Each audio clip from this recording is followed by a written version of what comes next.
प्रत्येक वयात किती बचत केली पाहिजे? चला, आकडेवारी काय सांगते ते पाहूया.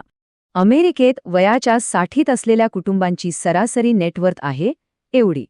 पण हे आकडे समजून घेण्याआधी नेटवर्थ म्हणजे नक्की काय ते जाणून घेऊया. सुरुवात करूया 20पासून. हा भविष्य घडवण्याचा आणि पाया रचण्याचा काळ आहे. या वयोगटात म्हणजे 25 ते 34 वर्षांच्या कुटुंबांचे सरासरी नेटवर्थ आहे $39,000.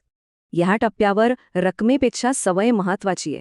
नियमित बचत आणि पूर्ण 401k मॅच मिळवणं. आता बघूया 30चा टप्पा. इथे आर्थिक प्रगतीला वेग यायला हवा.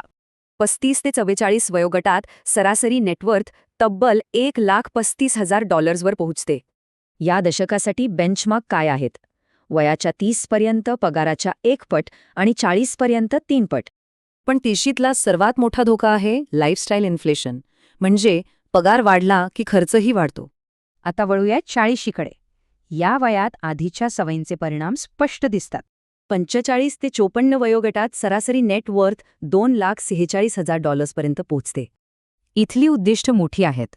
वयाच्या 45 पर्यंत पगाराच्या 4 पट आणि 50 पर्यंत 6 पट बचत. आणि हो, गुंतवणूक शुल्काचा परिणामही खूप महत्वाचा असतो. फरक हजारो डॉलर्सचा असू शकतो. आता येतो शेवटचा टप्पा, 50 आणि 60. निवृत्तीआधी बचत वाढवण्याची ही शेवटची संधी. ह्या वर्षातली ध्येय मोठी आहेत. वयाच्या 60 पर्यंत पगाराच्या 8 पट आणि पुढे 10 पट. यासाठीच कॅचअप कॉन्ट्रिब्युशन्सची सोय आहे. म्हणजे वयाच्या 50 नंतर जास्त बचत करता येते. साठी मध्ये सोशल सिक्युरिटी कधी सुरू करावी आणि करमुक्त खात्यांचा वापर कसा करावा हे महत्त्वाचं ठरतं.